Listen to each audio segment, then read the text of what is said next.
Welcome to Film Study, an all-American podcast with Lexi. I'm Lexi. Don't forget to like, subscribe, share, comment, rate the podcast 5 stars, all that good stuff. We're back. We're back with our season 1 rewatch with Arlon and Naj. Look. This has been fun already, and this is only episode 2. This is only episode 2, the second set, next 4. So we're doing episodes 5 through 8 of season 1, and let's not waste no more time. Let's hop into it. Well, all right. So, I'm to do a quick intro. We're gonna give our thoughts on these sets of episodes, and then we'll start into like the individual stuff. So Spencer's birthday. He has a birthday.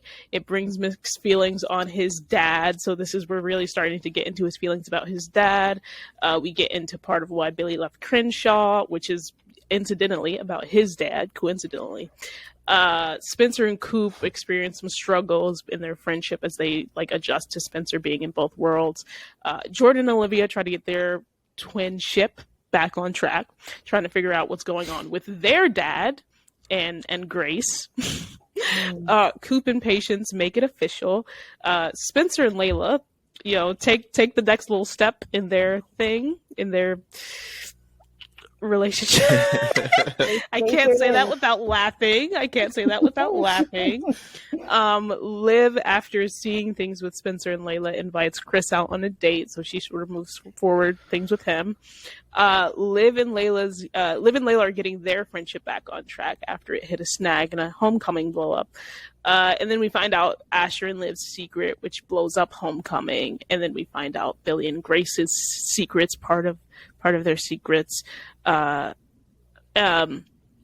and that whole dad situation that we were talking about the last time. And then, we're just a lot of tension between Spencer and a lot of other characters, tension between Spencer and Chris, tension between Spencer and Coop, and Sean, and the gangs. And, I want to say this, I want to start with this. Sean was the most tragic death to this day in the All-American universe. That's definitely true. Yeah.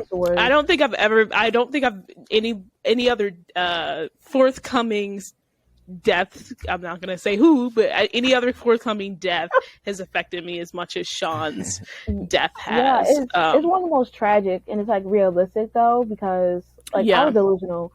I was like, yo, he's really gonna get his life. Him and Maya's gonna be good. No, for real. Rooting for him. He bought himself out the gang. Yeah. Right. Like I was like, okay, this is the upbringing here. Literally on the phone saying, "Coop, thank you. Like I couldn't be here without you." And then he just gets popped. Like yeah. And when you find out why. Yeah. And neither one of you guys were there when it was like live. You guys didn't watch the show at live at no, point. It was crazy. Yeah, it was crazy. Like nobody expected it. Everybody was like shocked. And then like that whole funeral stuff scene, like that was like that stuff was like everybody loved it. Like that's still one of my favorite scenes in the whole show. I like the Tyrone and Spencer moment. Like I love it. Was so good. That's one of my favorite scenes ever. So good. Tyrone need to back off. Like I don't care. Yeah. And then on the other side of that, Asher is on a further downward spiral, and then Billy. I think this set of episodes ends with Billy switching Jordan's drug test sample. So there's a lot going on. What were your thoughts? Just like what'd you think of this set of episodes? Like I personally thought that they were more engaging. Like I liked the first set, but this one is when stuff started to happen. Yeah, this was wild. It was nonstop. Like, it was nonstop. Secrets, so many secrets, cliffhangers, like it was crazy. They was milking it, especially with the like, is he my brother? And then also a Billy. Yeah, playing no games. They weren't kidding. Yo, and I love Asher, but like, these episodes make him look so bad. Yo. Like, this set of episodes, he looked horrible. I don't remember it being this bad when it was live. When you take notes on the characters' like decisions each episode, you really is like that's who I watch. Like Asher is literally trash, and he is, and he literally tries to live both ways. He's trying to have a Miley Cyrus lifestyle where he can just be like, oh yeah, I'm broke as a joke to everybody else, and then like JJ can't read the room, but sometimes he can. Like Why would you? Why are you still bringing up the car drive? Like, you the one that caused the crash. Like, why is it rediverting on how Asher got that? Was all right. Can we let's hop into episode 5. All we got because one of the things about this is one of the things about this is like Asher just keeps lying. I hate that he keeps lying because he can easily just say. Like, he could easily just not answer it or whatever, or just say something random. Like, don't just keep making up lies about, like, that you have all this money and stuff like that. And that you know a guy, like, all this stuff. Like, yo. The embellishments. He keeps lying. He adds more. He digs himself in the show because he could just dismiss it and be like, okay, let's worry about you. Yeah. He even lied to the point that it's not even just his friend group. It's to Layla's dad. Oh, I'm going to fight. Yo, that was so uncomfortable. That was so uncomfortable. I was like, because Layla kept looking at him, I was like, yo, this is not it. It's not good at all. He was like a private jet. I'm like, yo, chill. Like, and even JP was like, sometimes it's hard to find people that's I'm real. from Harlem. We're straight up real. I was like, and then he tried to dismiss Spencer with the, I need to catch up. Yeah, you need to catch up because you don't get dumped. Like, what do you? It's crazy. About? It was insane. It's insane because, like, oh my god, that's not even the dumbest. He wants to be liked so much. He wants to be liked so much. He a pick me. But but that was weird. Is a pick me. Being with it's like very her strange. dad, like like Sam and stuff like that. Like that's like I could never picture like a real conversation with like a boyfriend's parents, like talking to his girlfriend's parents like that. Like, I feel like that's weird. It was really, really strange. And then like just China being there. It was really China, weird. Oh my god, is just number one hilarious. That storyline was I was laughing. Coming straight out of Crenshaw. Like what? Yo, no, seriously. Like, I made a tweet that was like, they swore that song 8. Like, I couldn't get. They did. I totally forgot about that. I went back and rewatched it. I started crying. Like, it's so funny. And then just like Lil Mama in general is just hilarious. Like, someone brought up the fact that she like went on stage when Jay-Z and Alicia Keys were performing Empire State of Mind, like just embarrassing herself. And that's what she did in this episode. And that's what she did in this episode. And it's so odd because, like, how is no one accusing her dad of predatory behavior? Like, every person he gets in a relationship with, and everybody's just like, okay. Like, no one's reporting this man. JP comes with a new artist every like few months. And it's like, I'm going to go ahead and, like, they try to redeem him at the end. Like, oh, my God, in one of those episodes. But I was like, still, sir, do you have to hook up with every artist you make? Can you relax? Like, you're clearly not grieving as much as your daughter if you're out here finding out new pieces. Legitimately. Like, so that was Asher. That was Asher. Coops. I feel like most of the story was just revolving around Spencer's birthday, but really quickly, Coop didn't invite Patience to the party because she was scared to come out. And Patience encourages her to come out, which is a very important story. Yeah. I think it'll connect with a lot of people. That's because Coop was just like, I don't have to say the words, because I know this is who I am, and Patience really encouraged her to like be seen in public with her. Yeah, which was good. It was a good storyline, especially at the end of the episode where Coop goes and talks to Patience about like, it's not you, it's not your fault that I didn't bring you, whatever. It's mostly for myself. And then I'm afraid and her mom.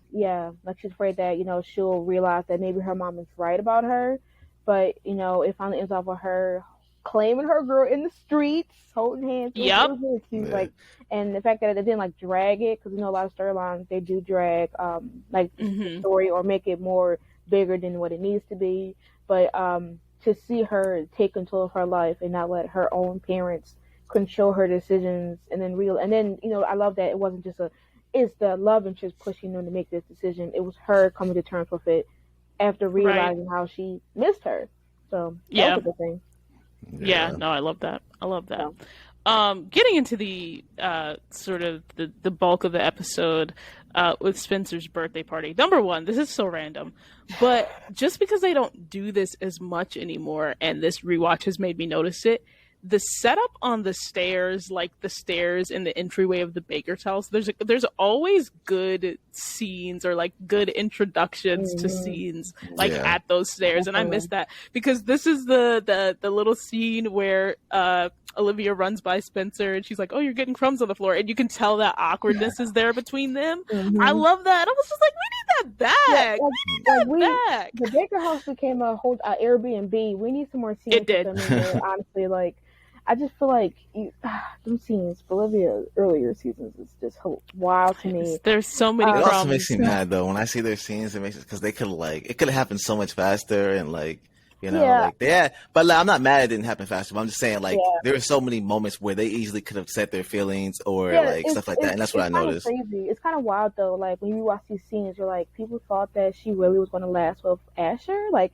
Some of these scenes, you just see it, like the music choices, the song choices behind stuff, like the score that they choose for them is always on point. And even when you already knew that Spencer was going to be with Layla for the time being, every scene that they had was emphasized to where, like, okay, this is important. Yeah.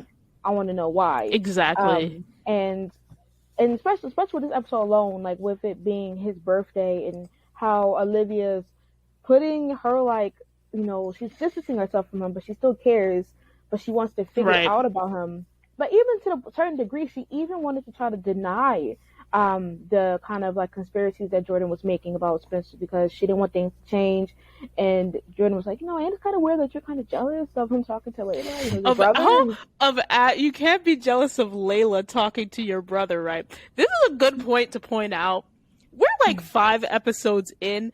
Every other episode, Layla's name is in Jordan's mouth. It's just so interesting. No, honestly, I'm like, I did not pay attention to this. I was like, wow, like, why do you talk? I didn't notice. I wouldn't have guessed you would have been talking about her 85 times, Jordan. Like, hello, what's going on? Literally. But it was interesting. It was interesting to have like. Him coming because you did see that she was like looking at them talking. They were talking about Spencer's birthday or whatever, and they were still trying to figure out what was going on with their dad and Grace at that point in time, and still trying to figure out if Spencer was their brother. So it was this like awkward, weird space that Liv was trying to navigate, and she didn't believe it. I don't think she ever believed it, but she was just like. Yeah, she was just like, let me play along, and it wasn't until she actually went to Spencer to apologize for like awkwardness between them that Spencer told her, "Oh, your dad told me not to go see my dad after this. Layla gave him his birthday present and everything," and she was just like, "Wait, my dad encouraged you not to go see your dad?" Yeah, that was they knew how to like build in that suspense because. Like, she literally was denying everything, even from the grandparents, even when they drove up to, his grandparents. And she's like, oh, well, I think, okay. She just didn't even want to believe it. She was like, some secrets are left. She even kind of projected herself into the situation. And it was like, sometimes secrets are, some secrets need to be kept and left alone. But that speech of Spencer, she was like, my dad would tell you not to see your dad. It's very convenient since he doesn't want to talk to his dad. And after that, it was like, okay, well, let's see what's happening. And then she was like, yeah, Jordan, let's go ahead and continue this story.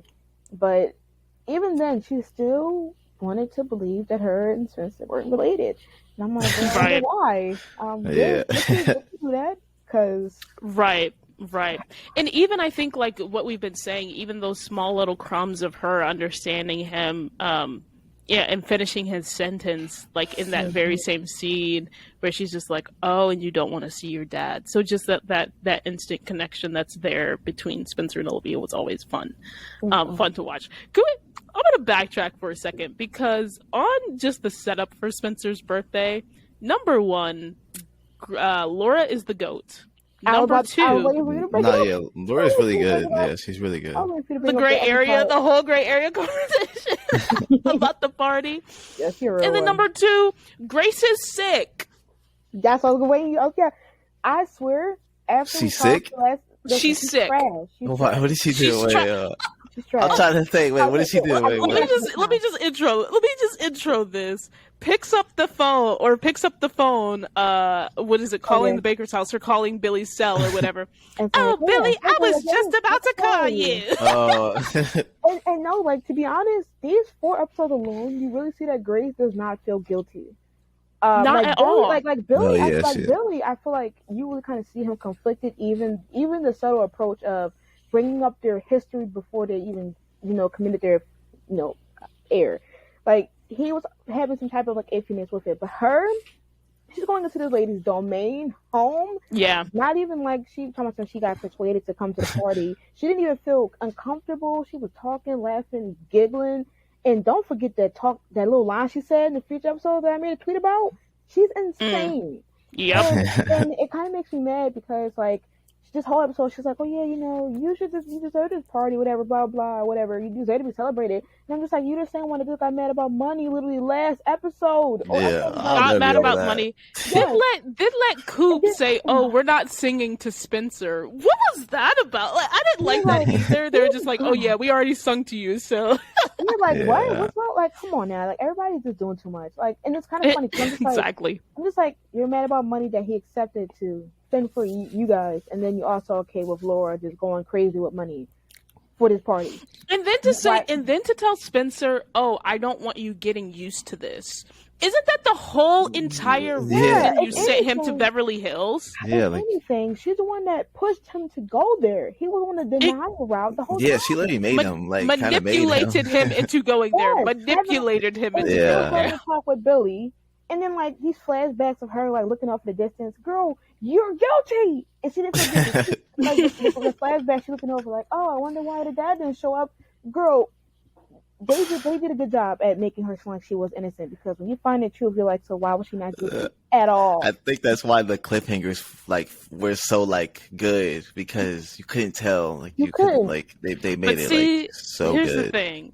Listen, I told you, audience, you finna get spoilers when we get into these episodes, because she still acts the same way. She still acts the same way, and that is the problem that I have, is that she just feels like at no point in the whole entire length of the show does she ever express remorse for the things that she does. When you said that she didn't apologize, still, I was like, she kind of didn't. And like for me, I didn't do a rewatch. I didn't do rewatch in a while. So like rewatching it and comparing it to what we're doing in season 5, like she's still the same. And I'm over here like, yo, Grace is the best mom, and I'm like, no, she's not. She's not. No, she's literally not. Like, man, I can't wait to go in this full dissection about is Spencer dead wrong? Yes, he's wrong, but like this lady don't feel no guilt about this thing. Exactly.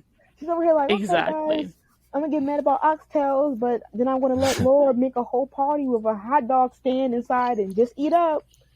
I bet. And then tell Spencer, oh, don't get used to a house with five bedrooms, because I don't want you getting used to this. But also, I want you to go to the NFL and succeed in life. Yeah, so but what is he supposed to do? What are you doing? Exactly.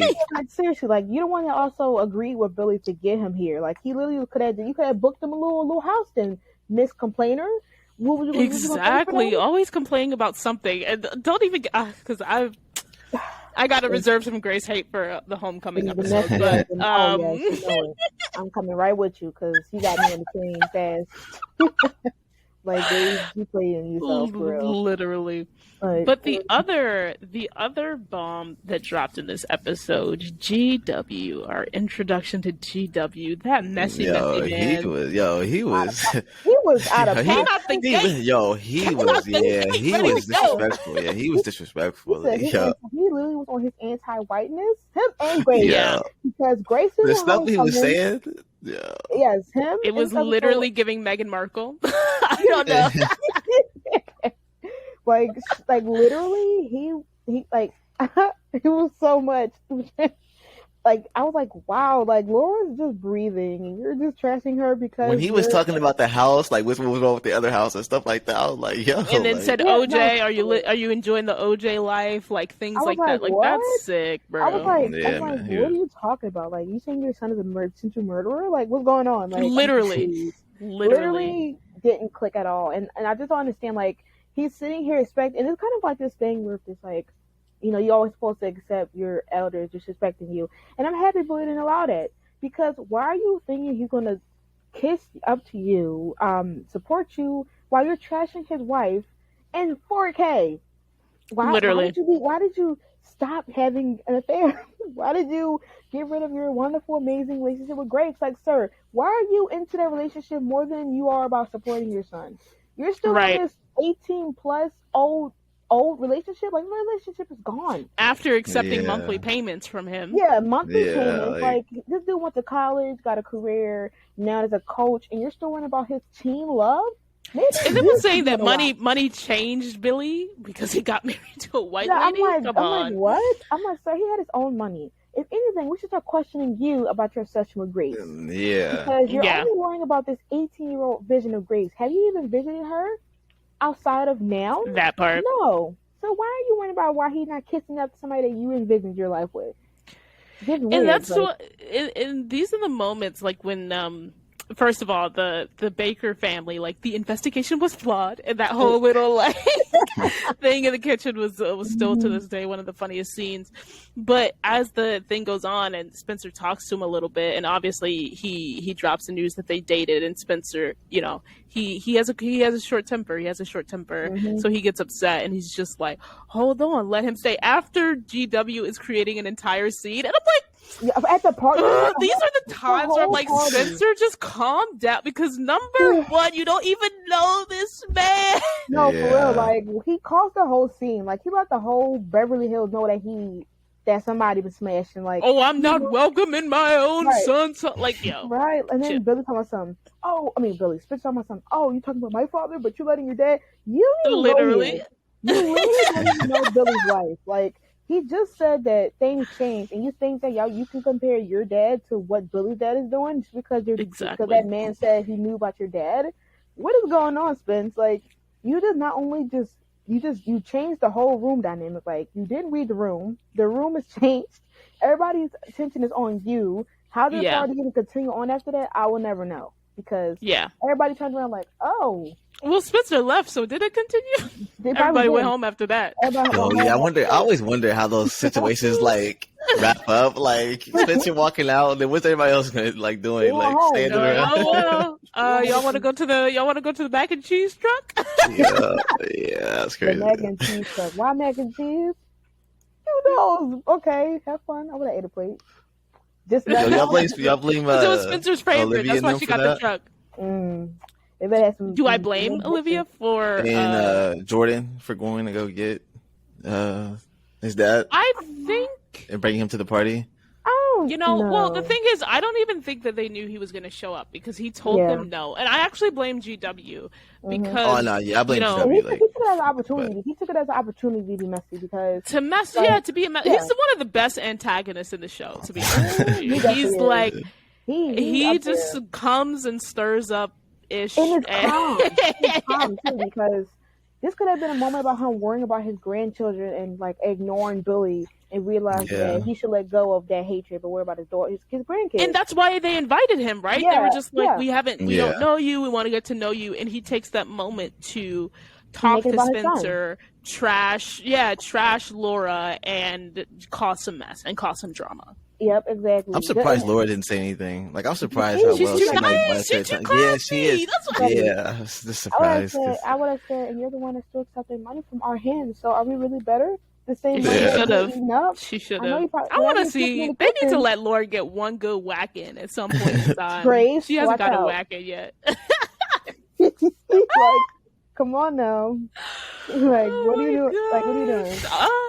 My god, Laura's better than me, because Billy and literally got like a whole like grind up session. A whole whack got entirely whacked. You got my kids doing investigations about you, and the whole time they're somewhat right. It's just that Spencer's not your child.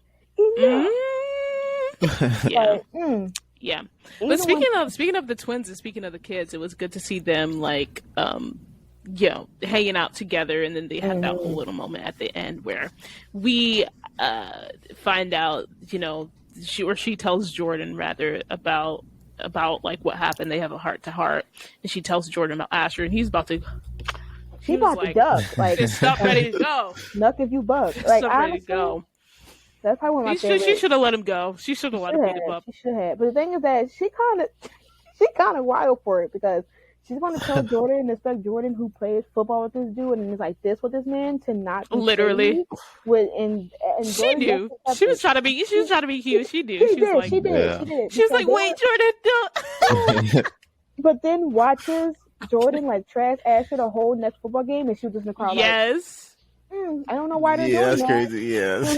Yes. But I stand like I feel like with Jordan and Olivia, like probably one of my favorite scenes between them, because it was her, mostly trying to take the thing, like, oh, it's because I was high or drunk or like, I really wasn't his fault. And he's like, listen, that was his fault. I'm about to beat his ass. Yeah. For you, actually. But and even her crying and him like giving comfort to her, whatever case may be, because that's probably like exactly, and like all this pent up drama and like tension about her holding it in. And then, plus with Layla asking her about stuff that's kind of related to what she's experiencing about like, oh yeah, how should I feel? To have her like be able to express this to someone about that, she probably does for all the way off her shoulders leaves because she's holding in that in for so long and Jesus Christ. Yeah, and through rehab and all of that. So it was a good. I really liked this episode for like the relationship aspect of it. I feel like the Jordan and Liv stuff and getting more insight into Billy and his dad and like why he left Crenshaw a little bit. Plus starting to really examine this thing with Spencer and what's that man's name? Corey. Absent as he always is. Always. But yeah. But yeah, it also ties into like Layla as well. She breaks her back to give Spencer a good old birthday gift. Like that football. First of all, did she break her back though? Well, I don't know if she broke her back. She was, she had them tickets lying around. Like she took them girls up from the corner. She took them girls off the counter. It was like, okay, this will do. Literally convenience. It was just convenience because if it was another team, should have probably said, oh, it's probably not what we need to do. But she takes them to a football stadium. She's like, oh, thank you for the gift. And she's like, oh yeah, I got something else. Here's some tickets. I forgot the Nevada. What's called the Nevada. That she did break her back for that one. She took him to the stadium to be like, she's truly wild though. She's a whole relationship they're friends. They're friends. If she's nice for like that, she better go ahead and buy me a Gucci purse. Like, cause literally, that's crazy. She took them to a stadium with like high up, and it's like, oh, you have tickets. Then this kind of makes Spencer like being with somebody with money doesn't matter to me. Girl, it doesn't matter how much money somebody has. She threw them bands like. She's hilarious. She's hilarious at this point. Yeah, she's crazy. She's like, after the party, just come and see me. Like, it's going to be after the party with Laura. So, come. I was like, okay. Really wild. She's making her gifts more special. And the thing is that, like, she, like, Olivia, she's always watching. She's like, okay, cool. But yeah, so. Right. The fact that like Spencer used this opportunity to try to see his dad because after the shindig, with Billy and his father, and hearing about Corey, he's like, okay, well let me go ahead and see my dad, and then you just see that sad scene of him going there, going to the bus, and it's like, oh, I'm here to see who yada yada, and they're like, oh, I guess he didn't show up, and then he found out that his dad is in California, but they're not reaching out, and it's like because he's already mad at Billy, so he was already like dissing himself from Billy. But for him and Billy to have that conversation at the end about him, I love that conversation. Yeah, it was that because you kind of see like how like important Billy is to Spencer, like regardless of how you feel about Billy or not, and to see like Spencer realize that maybe it's time for him to let his dad go for this time and keep on because he keeps like even though he's mad at his dad, he still thinks that he's going to come back when he gets to NFL. And support him, but obviously he's not coming back. So why should it matter? But it was And the thing is this conversation. One of the things I hate Billy, and I get on Billy all of the time, but I think this is one of his best lines. Is he was telling Spencer in this conversation like, what you need is family, and I'm hoping that you choose to be a part of mine because I've already chosen you. And that was one of the first steps to Spencer becoming Billy's only child. Yeah. And he's only football player because he around to die for. Cause I feel like even though that's his kids, he sees himself in Spencer so much that it's like as if he's trying to project onto him. Yeah. And that's where it's to a point where it gets so clouded that he's like, oh yeah, well, you know, it might as well be in my family since, you know, I don't want you to kind of go through all the trenches that I did. You're basically getting a free pass. And I'm just like, sir, your kids are going through it right now. To the point that they still mention like Jordan's like daddy issues still, like, you know, in the future episodes, like the homecoming thing. I'm like, you need to worry about that, Billy, and not worry about how to be Spencer's dad 2.0. Literally. Yeah. Literally. But and then obviously no, for real, like, sorry, relax. But then it ends off of Layla's, you know, dad coming in with his girlfriend, Lil Mama. Yo, which we already I'm telling you, like, I felt so bad because you see that look on Layla's face. Yeah. Like, Little Mama. Imagine seeing someone that's like a couple years older than you, and it makes me she's so like fresh in her 20s, like she's like in her fresh mid or something like 20. Literally, man, you can see this man's clearly aged, and he's like, "Yeah, here's my boo." Yeah, that was so uncomfortable. That was really. I felt bad for Layla because she was just like, she thought that like it was going to be like maybe a moment between her and her dad because he's been traveling all the time. So she's like, okay, well, this is time for me and my dad to like relax and chill because he's going to leave in a few days. Like, it's sad to the point that she knows her dad is not going to stay. He's going to leave. But for him to come with a girl and it's like, oh yeah, literally I'm here doing some work. Let's go ahead and work on the girl. Like, exactly. And getting into episode 6, the choice is yours. It sort of like walked in right on that note where, look, Layla was not a fan. They were sitting here watching the game and she was like, oh, you're gonna sit here? Yeah. This whole episode, Layla was on her, she pretty much was doing what with Jordan and Olivia were doing last episode. She was literally on her own detective work. She was not letting China get not a break. At all. Even not to the at point all. That Spencer was like, okay, is it really due to like, or is this really, you know, just because you're not mad? And she's like, no, something's wrong with her, and I'm gonna find out. And she did, but it was the fact that she was riding out to the last minute to find something wrong with this girl, and she said she did. She was not giving her a that's chance. the thing. I totally forgot that sometimes I forget that Layla has her like out of pocket crazy moments too, because I completely forgot she stepped to China. It was just like, you better explain to me what you're doing here in my dad's face. Like, she did not. One thing she gonna do is step, and she said, come correct. And literally, this are you gonna explain to me why you're lying about being from Crenshaw? I was like, girl, that was crazy. She said, that's my man's city, my petite man's city. City girls up. She said she more mad about the ring that she found. She's more mad about this than the ring. She's like, why you acting like you from Crenshaw? Literally. Oh yeah, like the ring. Tell me about the street. Where you come Literally. from? I'm like, encyclopedia? Oh that bitch Sajid Layla pulled out a Google Doc and was like, actually, on the internet says you're from North Philly. Like, no, for real. Way.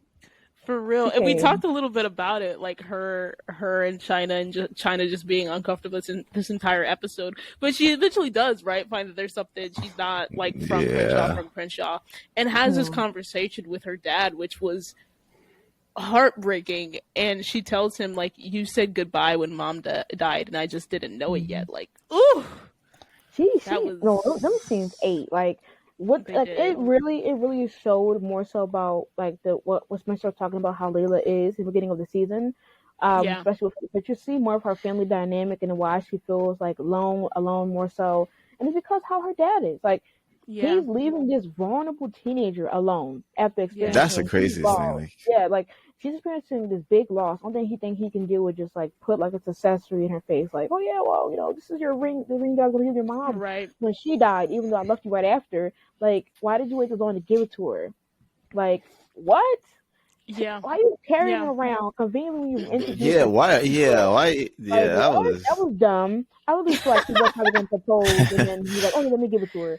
But like, to see like her experience this, like him like not noticing at all, and then not even just like the fact that she's getting introduced to a girl who he's trying to replace, like she's but to see that you're using her people for your own benefit. Yeah, like, and that was a real shock to her. Yeah, like she has a boyfriend who he's not even interested in. He just looked at Spencer like, okay, something about him that I want to interact with, and it's like, it's a cookout.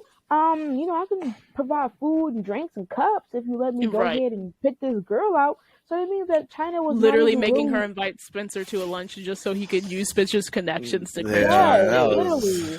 But bring back Elvis. This is a good point to say. Bring back Elvis. Bring back the original JP because he for real killed it.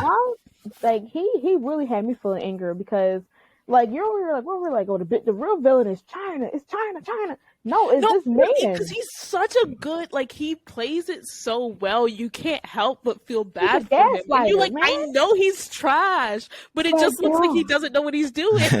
Yeah, like I remember when they got a new one, I was like, whoa. Literally, and it's just not it's like that connection.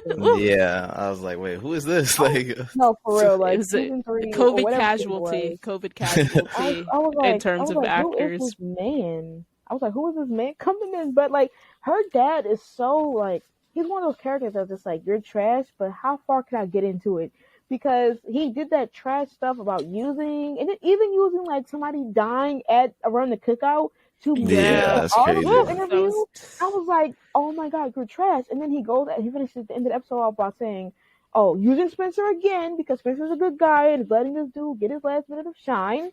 Yeah. And it's like, this is the ring. I'm sorry I'm not there for you. And then does the same thing over again. So like, and then leaves again, like after this man's a savage. This man is really living like it's literally, and it's just like you don't.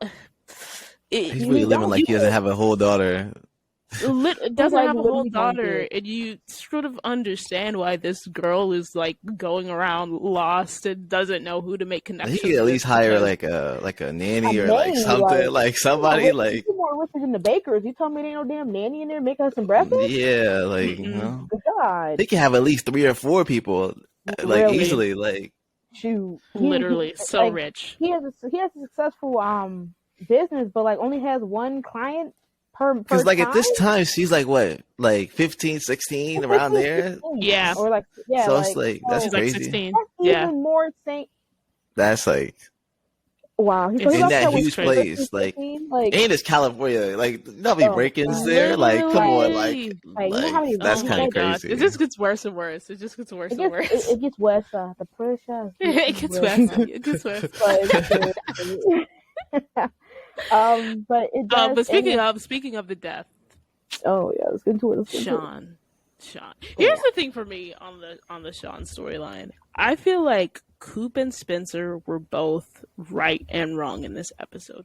Because Coop is just annoying all the time. But and it's like you know who Sean is, he's a part of this gang, but she is right in the fact that like trying to provide opportunities for people who don't get the same opportunity that maybe Spencer does. And then on Spencer's end, it's like, obviously he doesn't want the gang involved in his family, but it's just like how, for someone who generally sees the good in people, the fact that he just couldn't see it with Sean was so heartbreaking. And that was like one of the relationships where even near the end of this episode and whatever, it's just like he never got it, and that's and it kind of is hurting though, because like Sean barely did anything to make Spencer hate him that much, but besides being a thug, which had him scream thug out in front of everyone. But your dad, you let your dad like was out here talking and connecting and chilling at the cabin, and he's done worse. Like, why was Sean the one that really had him in a shackle to where he could not see him being redeemed? Sean was picking on him, a lot, and and all that. So I don't know how much that actually got to Spencer. Like Asher, I don't know. It's really even with Asher, even with Asher, he helped him with a car when he didn't have to. And then he trashed in these really vulnerable moments. But when it comes to Sean, is like he's the most irredeemable one, and then him and Asher just like, okay, like we're cool now. Like, I just feel like with Sean, he's struggling. We don't even know why they stopped talking. He's struggling as a person. Like, it's not like he's doing, being a thug for fun. He's trying to get better, and instead of, like, and Spencer always tries to help everybody. Why, like, you're doing the same thing that Coop is trying to do, but for some reason when Coop tries to do it, it's bad. That's like the same reason of when you got an opportunity to go to Beverly Hills and then you try to, help your mom out, and she said you don't have to do that. That's exactly what Coop is trying to do for Sean. You're telling her not to, but when you didn't listen to your mom, you kept helping. So, I don't understand that. And the thing is that, like, you want to help the community, but you can't allow Coop to help Sean. Only like he's coming there just to chill. He didn't bring guns. He didn't. Well, I mean, he went around the corner of the top. like he came there. He came there to have. You said, "Well, let me backtrack that for a second." Wait, do we think he actually shot the guy? I don't think he shot him. Yeah, I don't know. I feel like he still had. I think he was probably involved in it. He was definitely involved. I don't think he shot them. Maybe that's just me trying to be hopeful and everything, but I don't think he's the one that shot him. Yeah, I mean, like, we haven't really seen him do, like, severe things. He always had, like, try to have Coop do it, and I feel like he's done too many fake outs to scare Coop to where I don't think he would do it. I think he would probably, like, try to shoot somewhere else around him, whoever got it first. Kind of like the firing squad thing, but I feel like he's more of just a, like, sell drugs, not kill thing. But even then, like, I guess now rewatching, like, seeing Sean's point of view, like, him having a whole kid, and I just feel like Coop and Spencer wouldn't have a problem if Coop, I understand it's not Coop's place to tell the tea, but, like, why do I gotta keep 88 secrets? Like, you can ask Spencer about his life and how he's on Beverly Hills and how he's struggling to connect with the football team, but he can tell you everything, but you're not telling him that, oh, well, Sean has a daughter. You even gotta tell the whole thing. And they were so close. That's how I go, because they were so close when they were younger. Like, I don't get, like, why is it so hard to say that? Like, you would have said, well, Sean, he has to provide for somebody, so that's why he's going hard. You even gotta say that he has a daughter. Like, and even for Coop, it's like, I don't know, like, self-inserting herself, and, obviously, like, the gang is the problem, but just making things a little bit more complicated for Sean. You already know he's taking care of this little girl, and she just continued to insert herself into his life, and like, while he's trying to take care of this girl, and also trying to hide the little girl from the gang life, because I don't think people knew. Yes, no one knew. And then he's now Tyrone's knocking on his door, and I hated that scene. It was horrible, because I was just like, you just got the feeling that he had sheltered his daughter from this life up until this point. And now things are just starting to get closer and closer and closer, because things are starting to get more complicated, Coop, et cetera, et cetera. And now it's like Tyrone showing up. Now he knows that you have a dog. It's just the dynamics of that. I'm blaming it on Coop. Yes, I'm blaming about the teddy bear and all that stuff. I struggle with that so much, because I don't want to blame, because obviously it's like the game, but it's like, Coop, what are you doing? It's her fault, because she pushed Sean to take this opportunity. One, which I'm not saying it's a bad thing that she did. It's not a bad thing that she's giving him opportunities that she could have had, even though she barely was even taking an opportunity for herself. But literally, he gets a job. She was about to like drop out of the thing on the day of, while she's already there. Like, what was that about? She does a lot, but don't take her own advice. So that's one. The thing is that what kind of kills me about Coop as a person is that she thinks everything's supposed to happen overnight. And that's what kind of kills me, because I'm assuming that after he starts the job and he was working, it's been like maybe 2 days, and she's already expecting him to drop out of a intel deep commitment to being a thug overnight. So his whole entire life, which we learned later on in other seasons, is like he was born into this life, essentially. Yeah, and she expects him to stop that because he just worked for one day. And then expects to tell Laura, somebody that he doesn't know. I think exactly. Maybe this is and be labeled as a snitch. Like, you just said that you were going to prove to Tyrone that you were loyal, and then the next episode you're trying to snitch. Like, and then it's just like, and like, I don't know, just off. It's dumb, because like she's trying to get him out of being a thug, but then she's adding another person to his entourage, which is you, Coop. Yeah. How you gonna? It could be easy for him to slide out and be like, I'm gonna go ahead and whatever. But now but Tyrone is seeing that you're bringing heat, and he's bringing heat. So now it's not just him that has to leave or bringing heat, it's you as well. Yeah. Like, you not only made it harder for him to leave because you inserted yourself into too many things. He said he wanted Sean to do this thing. Oh no, I'm gonna do it. No, you're making us look soft. I'm gonna still do it. Yeah. And then he finds out where he lives, because let's be honest, I don't think anybody visits where Sean lives, and then realizes that he got a family. And Tyrone still didn't care, because Tyrone still had him get shot. Sean was living peacefully, and now Coop comes into his life, and now everybody's at his door.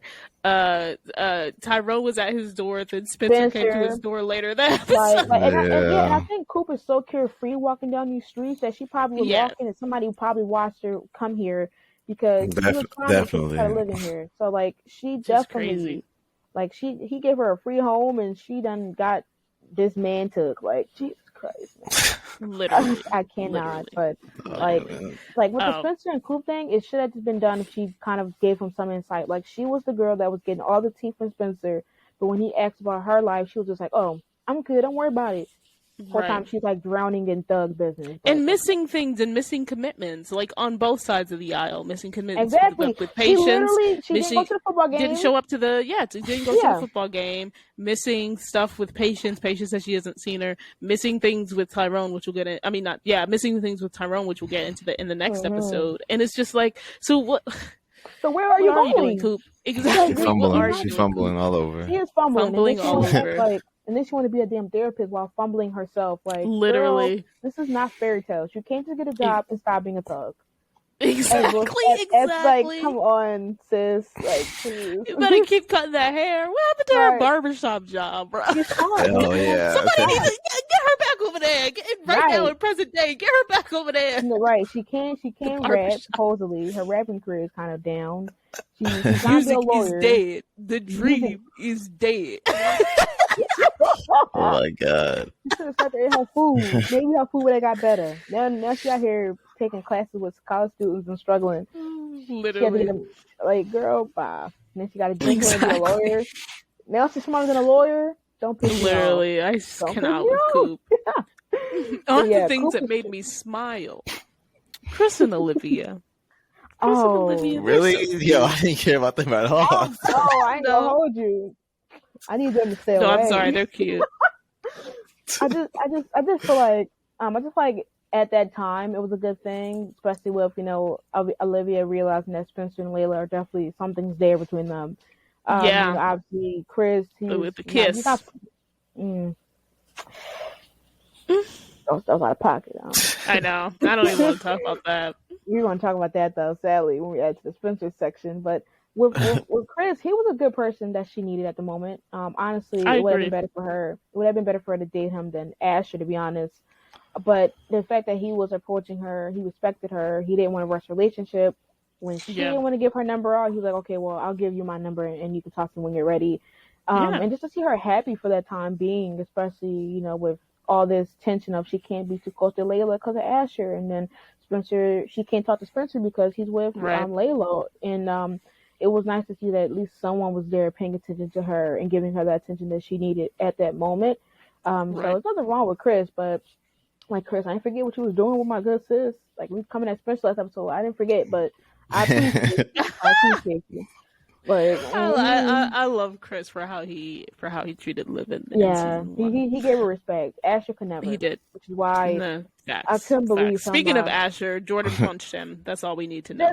Yo, this is the origin story. This is origin story for punching people right here. This is where it all started. This is origin story. Like, origin story for punching people, bringing up Layla once again. That's all I gotta say. No, the thing is that Jordan, I don't care who has a problem with him. Sometimes I have a problem with him myself. But one thing he don't play with at this moment was his sister.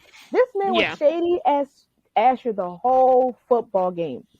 Yeah. Even to the point that they made an article that was like, damn, like, the team not getting along. He didn't care. He almost took Asher's head off.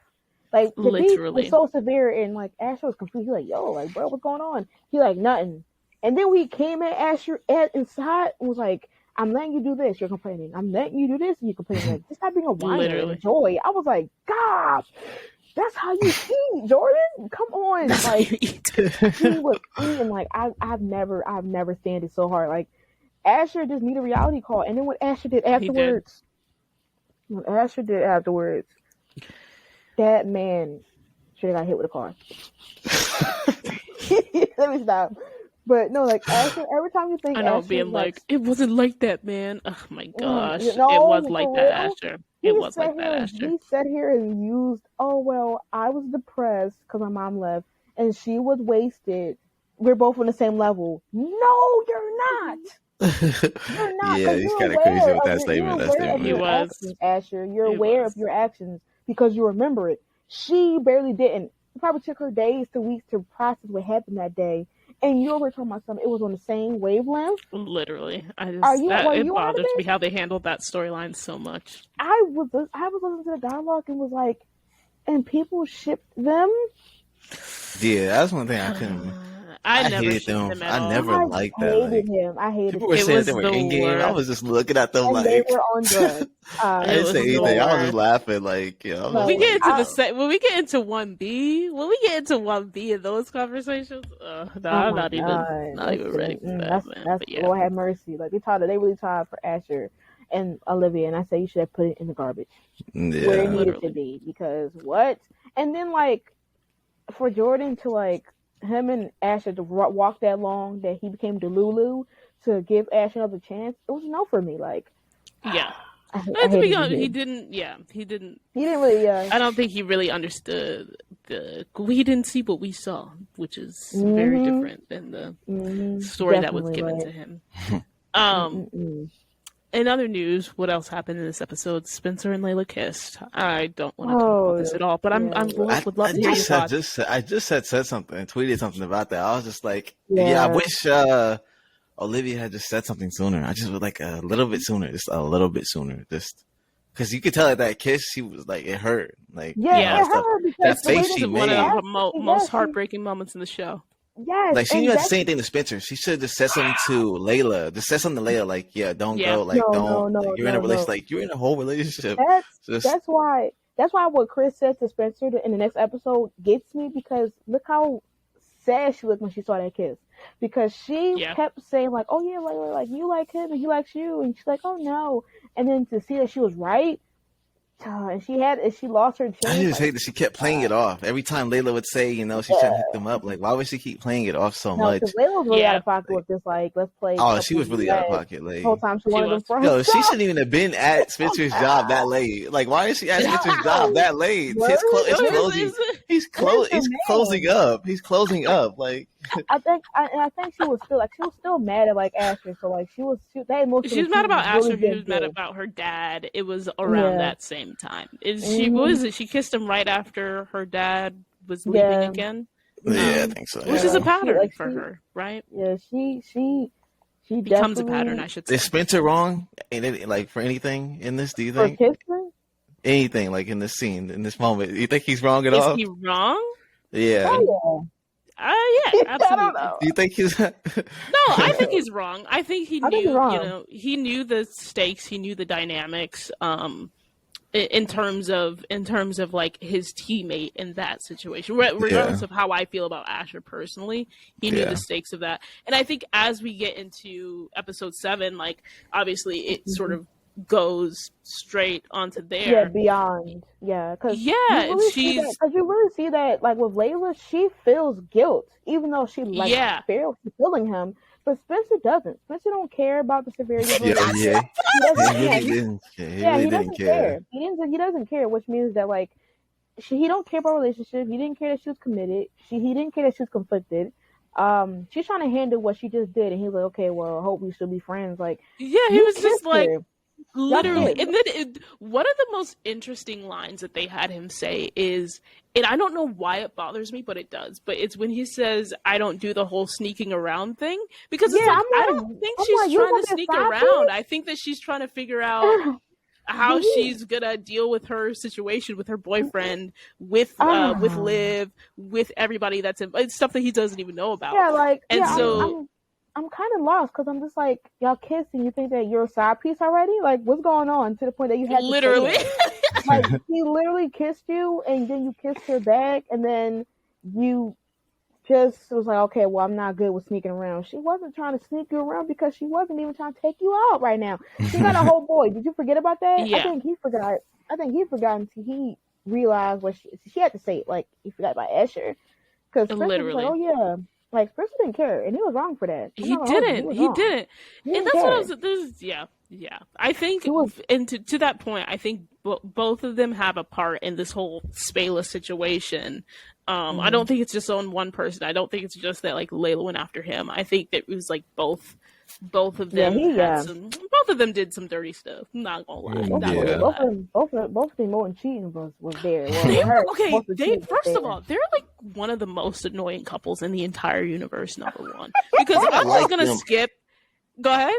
I liked them at the beginning, like the first 6, 7, 8 episodes when they first got together. I think I didn't mind them that much. I didn't even like this episode in particular. Here's what bothers me. I'm gonna get straight into, because I think most of this episode was about them, about him calling her, right, saying he told her, right, you're the one who makes Beverly feel like home, like that whole thing. Where oh my gosh, like not Laura, not Liv, not like Laura, any of these people. And again, it's not to say because she had been welcoming to him. So that's, but I'm saying like out of all of the people, you're only crediting her. Yeah, she was really welcoming when they first met. So. Yeah, but she was, and so but it's like a part. She's a part of it, and he was just like literally, I'm. Girl, I want to be with you. So, like, it's like she's in a whole relationship.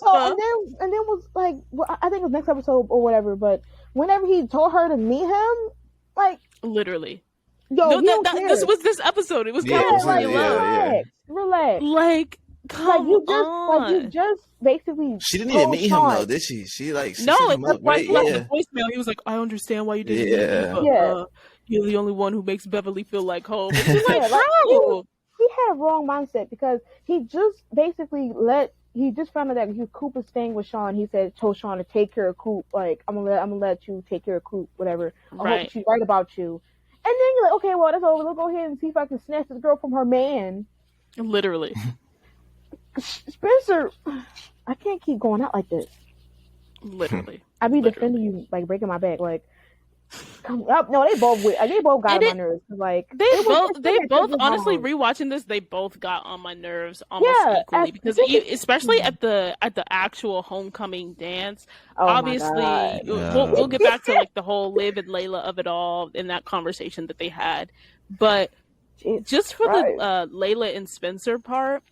For her to be so upset at Asher, and I don't like Asher at all, but for her to be so upset at Asher, making up things to like want to break up with him, right? And she's sort of resenting because she's staying with him because he's going through a tough time or whatever, and then to dump him at homecoming after Spencer, by the way, after Spencer's like, when you gonna put yourself first? Like, I just don't even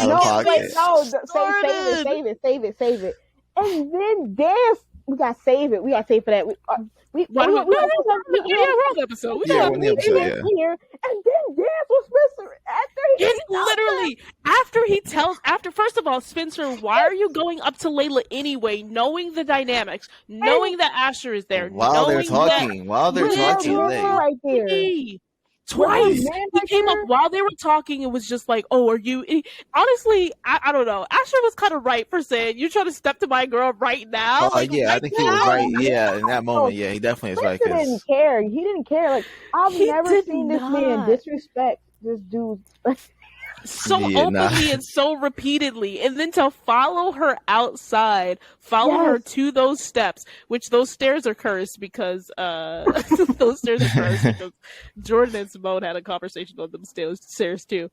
But legitimately, to walk up to say the whole thing about you need to put yourself first, and then for them to dance.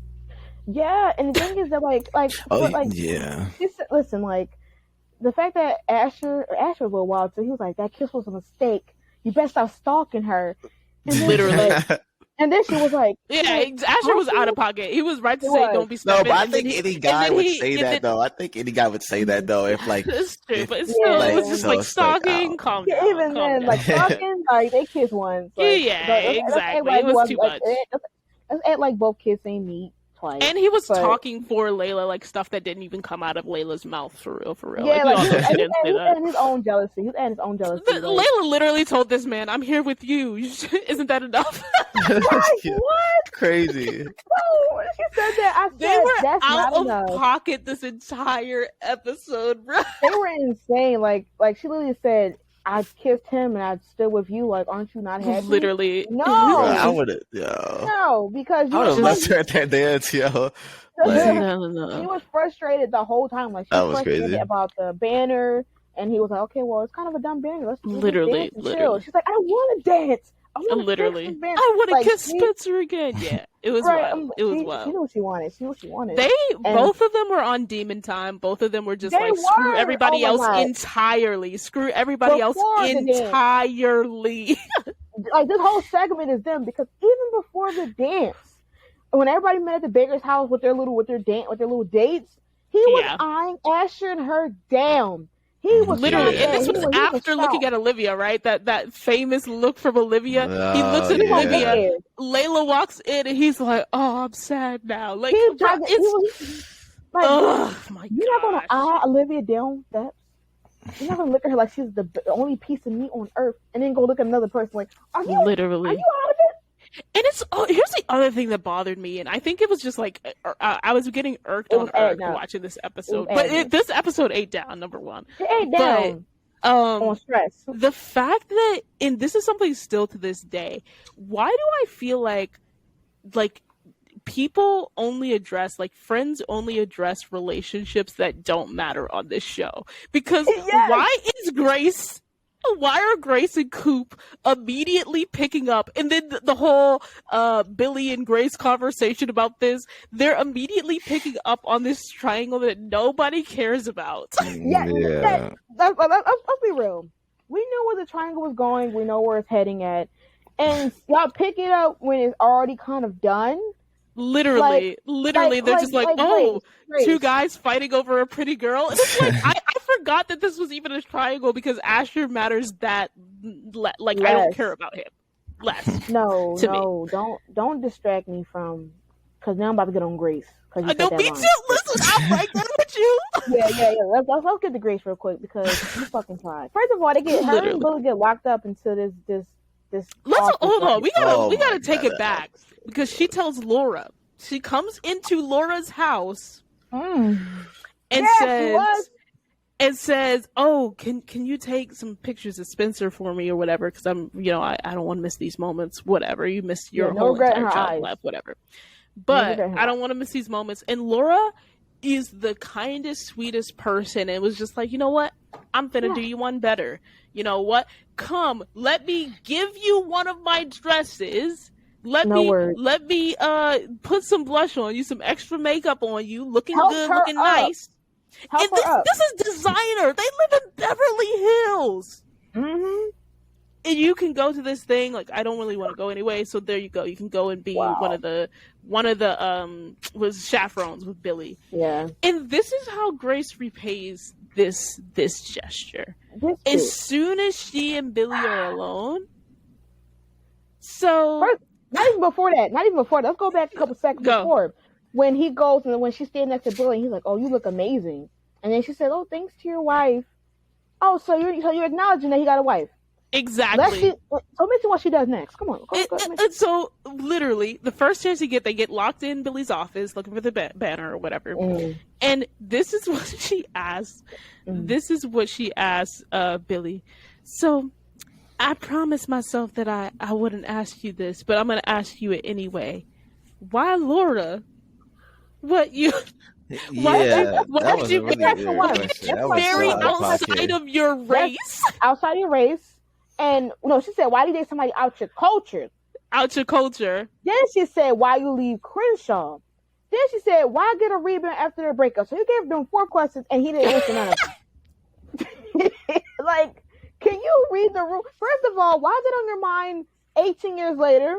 Literally. Especially when. So, like, at the why is it the first question though? Why like, is it the first question? The first question, like, why is it a question at all? Like, that is extremely she doesn't have any right to ask that kind of question. Disrespectful. You know what? She was spying for Willie. And obviously, we don't know in the storylines at this time that they've had an affair or whatever. We just have hints or, what GW says, like, we don't know what's really going on. But the fact that she says this, knowing she had an affair with Billy, knowing that she manipulated her son into living with this family. Mm-hmm. Yeah, and then the first thing out of her mouth after Laura is like letting her wear her dress and everything else is, oh, so. Yeah, I honestly think why I think her? She's bitter. She's bitter because she is 1,000%. She lost her man because of this affair, while Billy can still live and be with this wife, and she thought she could win. She's like, why did Billy even accept that as a question? That really bothers me. Why did he not? Why did he say? Why are you? I think he was uncomfortable when she asked it at first, So I felt like he probably felt like he had to answer it, because they were stuck in that room. So it's like he probably had to feel like he had to answer. Yeah, and then he answered by saying that when after her and him broke up, that was his last connection to Crenshaw. Like, why did you come back to get Crenshaw? Like you came back to get your side piece son. Yeah. What? Not even just for like, okay, well maybe I owe Corey this after what happened. No, you came and you still like Grace. Why would you ask that? She pissed me off. Like I couldn't know for real. Like why would you ask that? Like, not how's your life been? Why Laura? Like as if Laura's like the worst bitch on the planet. Like what is going on? She's literally the nicest mom here. She lets you wear a dress, which is she's the best parent out of everybody. Best parent. Best parent. Literally still, to this day, she's to this season. But it's kind of funny though because she read the room with giving Grace a dress, but couldn't read that Spencer ain't have a blazer. Is beyond me. Listen, like I said, that was early in, and they were just like, he's poor. They remembered. But it's beyond me that like Grace felt comfortable to ask him that when they haven't even had a intimate conversation. She was mad that he offered money to her son. She should have asked that. She should have said, I understand, I appreciate what you're doing for me, but I don't appreciate what you did with my son, with the money. No, you're asking about his love life. We need to come back around. I need to do a series on Grace. I need to come back around to that question. Like, why has Grace never put up any boundaries between Spencer and Billy? Exactly. She only tells Spencer to make the boundaries. You're the mom who sent them. She doesn't even tell him that. She's always telling him to go to Billy. Go to Billy. Go to Billy. Go to Billy. Always pushing off her responsibilities as a parent onto somebody else. Because you want to keep your little side piece dream. Like, Grace, you really done. Like, when I finished season 1, you're really done. Like, girl, I really feel here like, yo. Everybody pissed me off, essentially, in this episode besides Olivia. That's who we doing next? Asher in his little speech. Yo, he really honestly didn't do as bad. I mean, well, it was kind of trash that he did it, but I was shocked because he was doing it so smooth, like, oh yeah, JJ, whoever else came. Honestly, he was doing well up until I hit it first. Yeah, I was like, even when he shout out Ray J, like. I was gonna say, like, stop. And like he started drinking. Like first of all, he started drinking. JJ, my boy, my man. No, what's even funnier is that like Asher wasn't even going. Like Asher was going to take the L and go. Like he already saw the dance. Like he took his L. He was taking the L quietly until he started. He asked JJ for the drink. He's like, "Oh JJ, give me that alcohol." He starts dunking it up, and Olivia, she's watching him. So she goes over and she's like, I see somebody, I know when somebody's going in a spiral, I can tell, like, what's going on. And he's like, well, damn, like, I just found out that Spencer kissed Layla, like, I don't understand. And then Olivia's like, everybody keep your secrets. Like, he's like, so you knew? Oh, you keep the secrets from me too? Right, he said, I thought he said, you're the only one. I thought you were the only one that Spencer at Spencer's birthday party. No, for real. Like he said, like, I thought. Why ain't nobody shocked? he was like, I thought you were the only one that I could trust. Since when? Exactly. I'm like, why would you think that? You forced her to be quiet about y'all little cheating thing. Well, more literally, so I'm like, does Olivia know that you were broke? Yeah, I don't know. She's like, what are you talking about? Like, you barely been keeping secrets to yourself. Exactly. And she owes you that loyalty. Like, you're delusional. Literally. And he goes on the stage and he's like, he starts talking. He introduces Spencer and he's like, oh yeah, you know, he's the best. You can ask Layla. I'm like, I was like, it's what? Crazy. And then like it just gets wild because like he pretty much just said, and then he mentioned Olivia and was like, oh yeah, well, I mean, I cheated first, right, Olivia? And I'm like, I slept with you. And not even just I cheated, right? Like I sleep. Yeah, like I slept. Tell her how you slept with your boyfriend or your best friend's boyfriend. It was just bad. It was bad like, in front of her parents. The parents that walked in at the wrong time.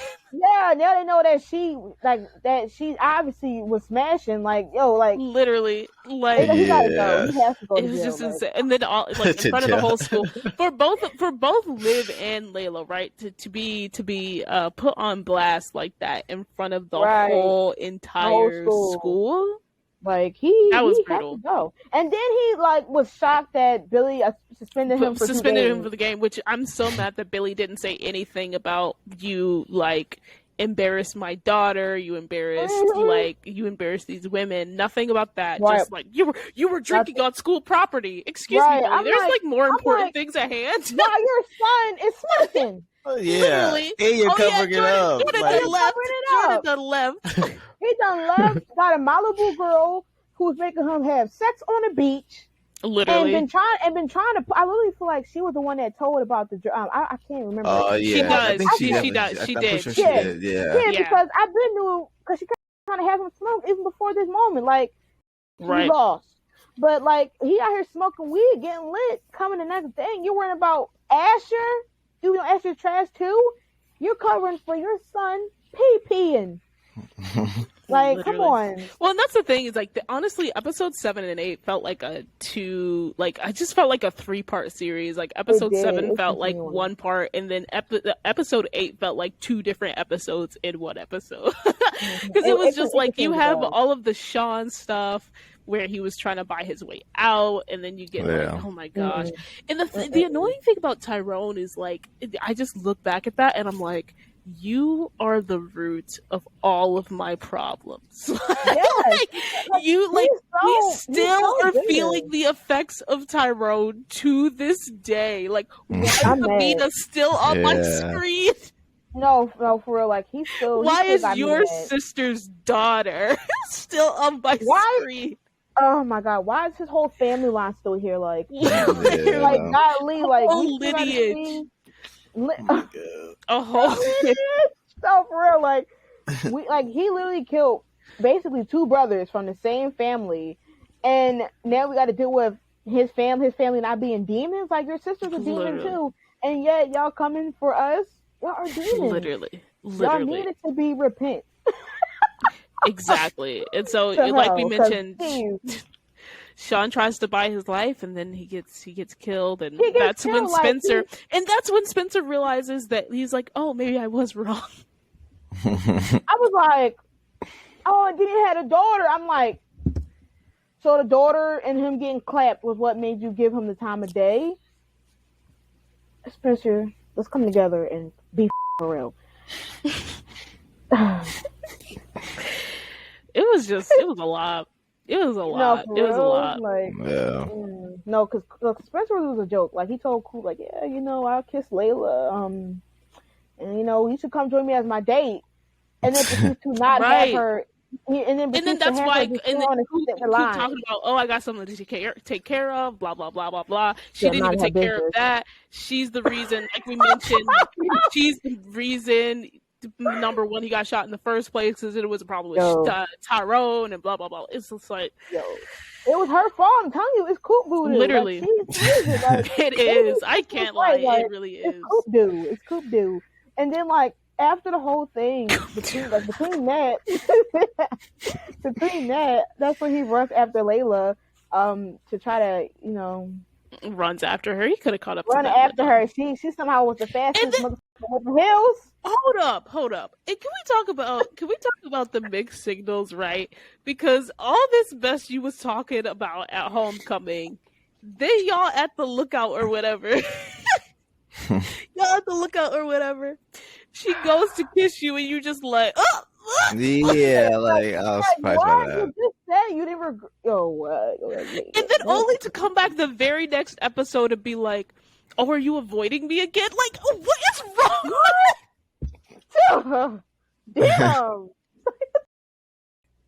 Then they have sex and they have sex and he's just like, "Oh, I don't want to be friends anymore. I want to be more than friends." Like what changed? Man, was it the next day? Like, what's going on? Like, he said he didn't regret anything. He didn't want to be a side piece, which meant that he wanted to be in a relationship automatically. And then you just continue to dance with her and then not kiss her. But then the next episode, y'all do more than kiss, y'all smash? Like, what? They were on demon time, bruh.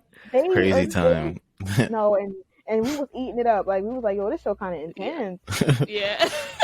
It's crazy to me. But, and then speaking of that, then Liv and Layla, after having their blow up at Homecoming, which is still the funniest, one of the funniest scenes. I love that scene so much. I'm 20. I am not even just 10. I'm 20 toes down for Layla, but that fight scene always makes me laugh. It was wild. It was wild. It was like who was the worst friend? Let me tell you what you're doing. We're hearing treacherous B. We're hearing hypocrite. We're hearing, oh, you're not perfect. Wow. Like the rest of us. Wow. And then she was like, well, at least I was on drugs. You weren't. I was like, what's your excuse? What's your excuse? What's your excuse? I'm like, why is it a competition? It was a whole ton of bad things. Then they have that follow-up talk, right? And she's like, oh, you let me believe that you didn't want to be my friend. One thing I love about this talk is that she was just like, I don't even care about Asher. She's like, I don't like us. I want to talk about you. Why did you not be my friend anymore? But here's the other thing is like, this goes back to why Spela is so annoying, because then Layla comes back in the same conversation and, Liv's just like, oh, you should go for Spencer. And Layla's just like, well, he's trying to uncomplicate my life right now. And I'm like, why are you telling her that? Right. And she wanted him. No, it really perplexes the stupidity sometimes, because literally even Spencer also knows, because Chris went up to Spencer during the game. Chris brought it up. Homecoming. Listen, I don't care what anybody says. Spencer knew after Chris brought it up. I feel like Spencer has known about Olivia's feelings since Chris brought it up. So that's all I'm going to say. People have different perspectives on that. Then, because somebody else mentioned, like, her having, matter of fact, it was this one. Because, Chris was like, she clearly is not feeling a relationship, but she's feeling you. And he's over, because Spencer tries. He tries. Oh, yeah, well, I don't want you to, if you're taking Olivia serious, you better, because she's like a sister to me. Right. Anyways, so the one that you sister who you were just eyeing down, in the hot tub, just eyeing down as you walked up the stairs before you turned around and looked at her friend. Yeah, like, let's be for real. Spencer was on demon time. I'm sorry. I'm talking about this. That man needed to be stopped. He needed to be stopped. Like, he was out here. And then, like, he was like, yeah, well, she has some not so brotherly feelings for you. Yeah. And Spencer just like, he's like, nah. Yeah, he's like, he went away like, God, no, this is not where we're going yet. Yes, we should have went there. And then you get that sad little wave. He's like, yes, oh, maybe it is real. After he just confirmed it. Oh my gosh, Bolivia got me bad. I'm gonna have to get a team pass. I love these I love these baby Bolivia moments. They're good. Like, we've grown so much. And then like watching Spencer and Layla, it's just like watching a train wreck. You're just like, this is just bad. I just hate it. I just hate it so much. I just feel like I just never took her and him or Asher and Olivia serious. I just was like, y'all gotta give me something else before Bolivia comes, because I'm just not believing it at all. Like Layla. She doesn't need this right now. Like, she doesn't need this boy who's like literally could 1 minute just not be into it. And that's what happened in season 3. Like, I just like he already like that's where his home was with Olivia. And, it took some time to get to his home. I don't know, but he misplaced the home quote to Layla. Right, like what? When he was on the voicemail. But speaking of Asher being unserious, here's the crazy thing. Asher was so annoying in this episode because this one line alone, without me, there's no way that you guys win tonight. What? Yeah, I was yeah, he shouldn't have said that. No, because I just want to understand. Like, I just want to understand how we're on 8 now, right? Yeah, we're on 7. Homecoming. Oh yeah, we're on 8. He's trash. He got mad that he got drunk on Homecoming, got suspended, and decided to give the whole opposing team entire playbook. And then was mad at Jordan. I knew he did that as soon as the guy in the stand, when he was in the stands, and the guy looked at him. I was like, yo, I knew he did something. He gave an entire playbook. Like that's the worst thing. I think that's like. Not the worst. The second worst thing. But like that's like I would never let him back on the team. I would never let him back on the team after that. Never let him back on the team because that's their whole playbook is like the whole playbook. You can't come out like that takes years to get like new that could become a PDF. Like that could become a damn PDF on Safari about everything they got. And the thing is like you don't understand like how to you have to install playbooks. It takes a long time. It takes a long time to get all of that together. So the fact that he was spiteful that whole time, he was spiteful for that long to do the whole thing. He couldn't even just do like the 2 games. He basically even took his L because when you come back 2 games later, they already know how to kick your ass. Yeah, you're dumb. Talking about something, y'all gonna flop without me. Whole time is because you're giving the other team a little flavor, and was still they won. He's only out for like a few games. Like you're coming back to the team. It was literally just this game. It was literally the whole coming back game. to the team. Like why? Like yo, he was on the sidelines. Here's the thing I will say though, and I hate that I'm saying this, but then the ending with him where his dad was like, oh, you're off the team, so there's no reason. Oh, yo, his dad is trash. His dad is trash, though. He was like, go stay with your mom. I'm like, yo. What? I'm not gonna say the man was like, oh, you know she doesn't want me. And he was like, that's your problem. What? Yeah, like what? Aren't you the dad? Like, you got 8 bedrooms here, yo. The parents of this show are just not good at all. Nah, he's the worst. He's the worst. Asher's dad is legitimately like, kicking your son out. Is so like, bro. Not even trying to see why. Like, you need to go home. That was the craziest thing. Very crazy. I was like, yeah, he has to go. And then you got his dad going to Billy talking about something you're going to regret taking my son off the football team. And I'm just like, no, he's really not going to regret it because your son ended up spilling the tea. Like, I hope you know your son was a snake. Literally. Still he was on the team. Still he was on the team and he did something worse on the team. Literally. He just could never sit down. Like, he's one of the people that could not sit down if you give him a damn award. But, you know, obviously next we obviously got Jordan who was living it up. He was living it up. Oh, yeah. I forgot about Jordan living it up. Back. Yeah, he was living it up. He had Olivia lying, said he was out somewhere or he came later or somewhere like that.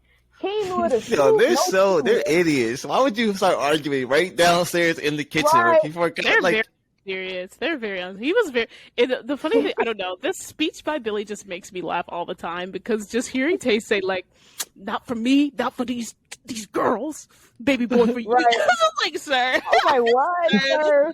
This whole speech. It's not. It's not that deep. It's not giving. He was unserious. Baby boy for you.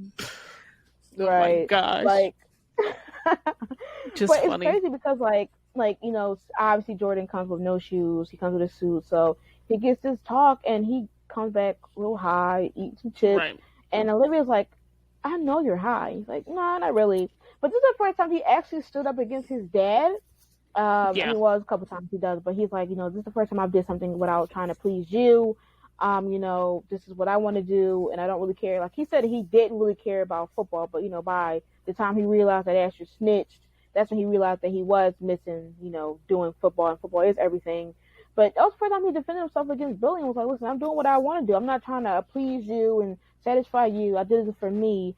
Was it backfired because, somebody tipped off that somebody was doing drugs and whippity-doo-dah, Billy had to sit here and cover for his son. Right. Which is so iconic. This is one of the most iconic things, the lines ever, is while he's doing the P test, you hear the coach talking to Spencer, and you saying that Billy would do whatever he wants. Whatever it takes. You gotta watch out for him. Yeah, whatever it takes. Literally. The P is literally getting dropped. And speaking of just like everything else that happened in this episode, they really emphasize Spencer's. And this one, I'm like, Spencer is nothing compared to Spencer of season 1. Because tell me why this man was sitting at the table talking about if I hadn't come to Beverly, then Asher's dad wouldn't have lost his job, even though he had already lost his job. It's like Spencer, basically going through this list. Obviously, I'm exaggerating, but going through this list of things that almost have nothing to do with him. Like, they would have happened. Yeah. They most likely would have happened if he would have came there or not. He over here saying, well, he blaming himself for our if I didn't go to Beverly Hills, Cool wouldn't have. This would have happened. Yeah, and Layla and Asher would still be together. Sean wouldn't die. Bro, it's just sir. First of all, everything is incorrect. Literally, Layla and Asher were already drowning. They were already headed towards Splitsville, bro. Yeah, she was not. She didn't he only was talking about football, what she doesn't care about. But it's cool now because she didn't want to hear about football in season 1. She loves to hear about football now with Doris. Sure does. We get it. We love it. But that was already split. It didn't matter. But you just sped up the process. You just sped it up. It was going to happen. Let's be honest. With gang stuff, you never know who you can get a gunshot. So that's not predictable. Especially literally had nothing to do with him. Yeah, and Cool obviously regardless of anything, she already was in a tussle with Sean in the school, whatever. So it's not hard to understand. I just hate that. And can we say Beverly wouldn't even have made the playoffs if it wasn't for him. They won. There would be no playoffs in jeopardy. Yeah, anyway, exactly. Him and Chris. Yeah, Chris him and Chris. That was cute. This is why I love Chris.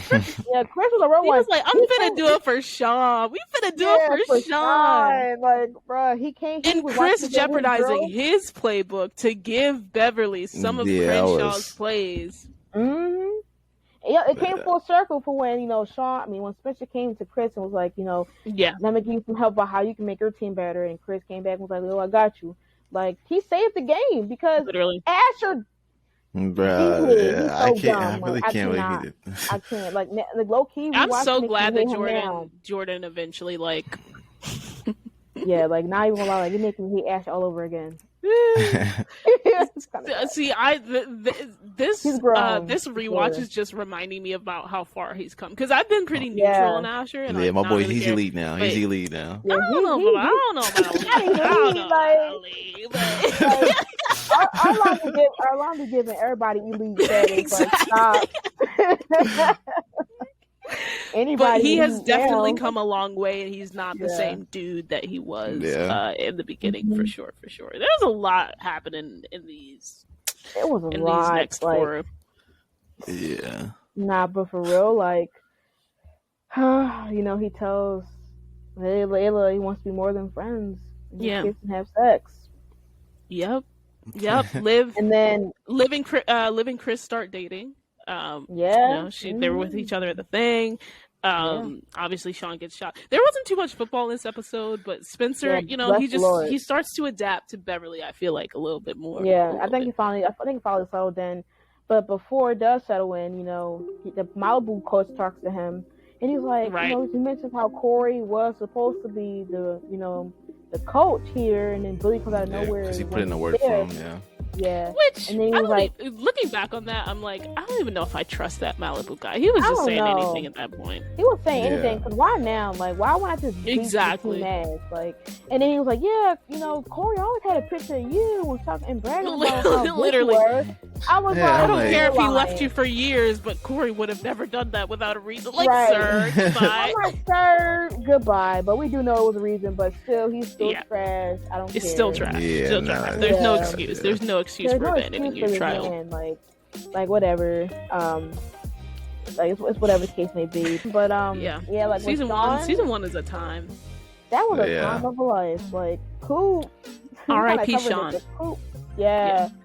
Damn. Yeah. Like Coop's still a mess. Coop's still a mess. R.I.P. Sean. Spela. Sean, like, why couldn't Asher. they just take Coop and let us keep Sean? Like, wow. Yeah. I'm not even gonna touch that one. I ain't gonna. Let me take it back, y'all. I ain't saying it. We about to the next thing we gonna cover is episodes. What is it? It's like 9 to like 13 or something like that. Yeah, something like that. Yeah, it's gonna be a time. I haven't watched those in a long time. The beginning of him never leaving the show. Damn, literally. It's gonna be fun.